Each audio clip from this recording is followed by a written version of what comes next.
Mama, atolotranao Titre ty. Maro-pisaorana ny zavatra tsara rehetra vitanao. Tarika anay amin'ny lalana tsara, ireninay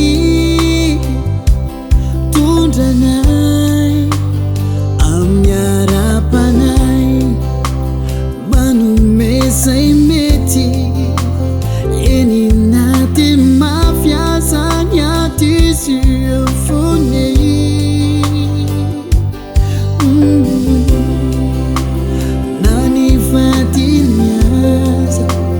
Mampitondra faisana fanony fitiavany ay, niaretany fony izay ka ho anao ity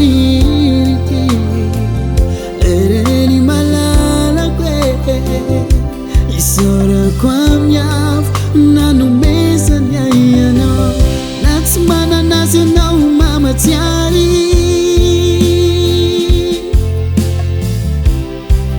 mavomavo azy anao ty, na tsy manana azy anao mamatsiary,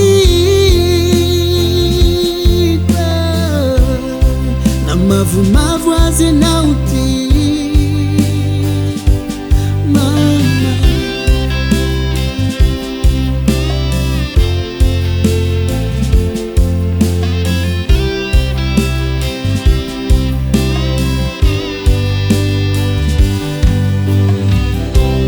Tarkanay amin'ny lalana tsara, ireninay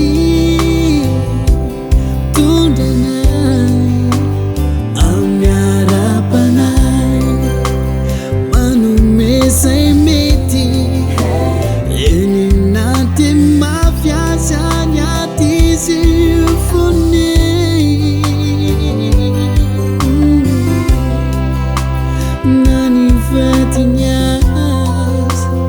Nampitondra faisana fanony fitiavany ay, niaretany fony izay ka ho anao ity lereny malalako isaorako amin'ny afo nanomezany ay anao, na tsy manana azy anao mamatsiary,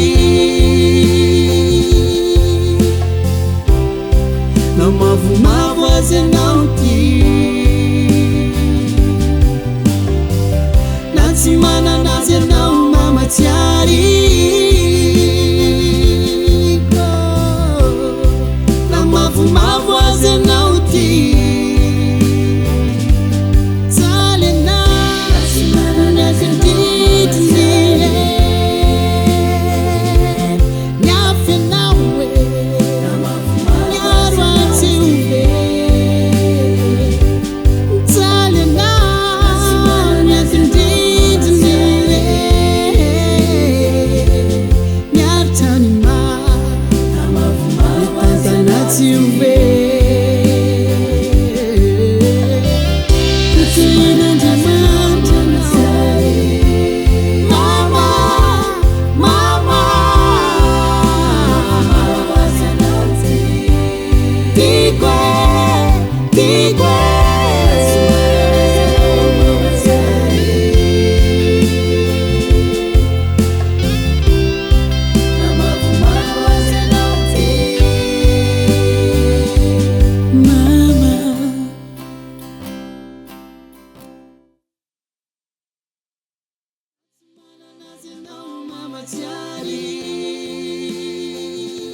na mavomavo azy anao